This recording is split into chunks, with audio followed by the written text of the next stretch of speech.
Hi, எனக்கு ஒரு முக்கியமான விஷயத்தை பற்றி தான் பேச வந்திருக்கேன். Over think. எல்லாருமே யோசிப்போம். எல்லா விஷயத்தையும் ஒன்றுமே இருக்காது. அந்த விஷயத்தை பற்றி யோசிச்சுக்கிட்டே இருப்போம். சம்மந்தமே இருக்காது. அதை போட்டு யோசிச்சு யோசிச்சு யோசிச்சு யோசிச்சு அப்படியே ஸ்ட்ரெஸ் ஆயிடும். இது ஏன் எல்லாருக்கும் வருதுன்னா, முதல் விஷயம் என்னென்னா, ஒருத்தவங்களுக்கு மெசேஜ் பண்ணியிருப்போம்னு வச்சுக்கோங்களேன். நம்ம மனசுக்கு நெருக்கமானவங்க ஒருத்தவங்க இருப்பாங்க. அவங்களுக்கு மெசேஜ் பண்ணியிருப்போம். அவங்க ரிப்ளை பண்ணலாட்டினா ஒரு அரை மணி நேரம் ரிப்ளை பண்ணாட்டா, ஏன் ரிப்ளை பண்ணல, எதுக்காக ரிப்ளை பண்ணல, அவங்கள நம்மளை பிடிக்காமல் போச்சா, நம்மளை அவாய்ட் பண்ணுறாங்களா, அது இதுன்னு அப்படியே பில்டப் பண்ணிக்கிட்டு போய்கிட்டே இருப்போம்.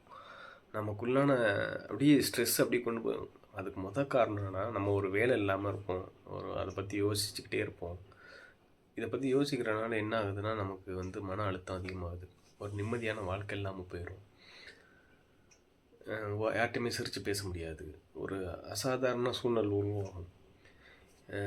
ஒரு அவங்க நடக்காத விஷயத்த நம்ம நடந்த மாதிரி யோசிப்போம். என்ன மாதிரினா, அவங்க அப்படி பண்ணியிருப்பாங்களா, இல்லை அவங்க நம்மளை அவாய்ட் பண்ணுறாங்க, இல்லை அவங்க நம்மளை பிடிக்காமல் போச்சு, அப்படி இப்படின்னு. ஆனால் அவங்க சைட்லேருந்து யோசிச்சு பார்த்தீங்கன்னா, அவங்க ஏதாச்சும் பிஸியாக இருந்திருக்கலாம், ஏதாச்சும் ஒரு வேலையாக இருந்திருக்கலாம். இது நமக்கு ஓவர் திங்க் வர்றதுக்கு ரீசன் என்னென்னா, நம்ம வேலை இல்லாமல் இருக்கிறது தான் காரணமாக இருக்கும்.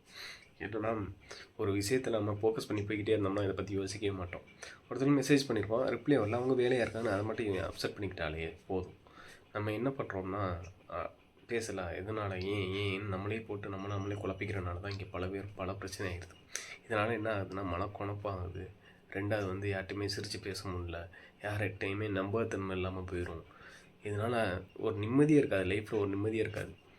ஓவர் திங்கை குறைக்கிறதுக்கு நம்ம ஒரு விஷயத்தில் ஃபோக்கஸ் ஆகணும். என்ன விஷயம்னா, நமக்கு ஒரு பிடிச்ச வேலையோ இல்லை பிடிச்சதையோ நம்ம பண்ண ஆரம்பித்தோம்னா, ஓவர் திங்கிறது ஆட்டோமேட்டிக்காக குறைஞ்ச ஆரம்பிச்சிடும்.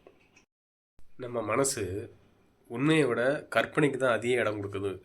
ஆய்வில் சொல்லியிருக்காங்க. என்னென்னா, நான் ஒரு கற்பனை, ஆமாம், அவ்வளோ கற்பனை பண்ணுவோம். ஒரு நடக்காத விஷயத்த நடந்த மாதிரியே, இது நிறைய பேர் அனுபவிச்சிருப்பீங்க.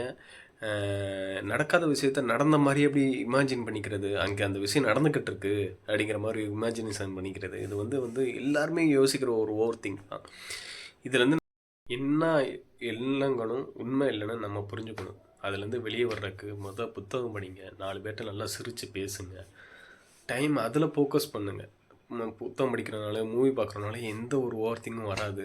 ஒருத்தவங்கள்ட்ட மனம் விட்டு சிரித்து பேசுங்க, ரிலாக்ஸாக நடந்துக்கிட்டே வாக்கிங் போய்கிட்டு பேசுங்களேன். உங்களுக்கு மனசு அப்படியே ரொம்ப லேசாயிடும்.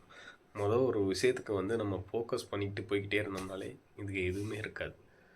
அதனால் ஓவர் திங்க் பண்ணாதீங்க, சந்தோஷமாக இருங்க, மனசை கெடுத்துக்காதீங்க.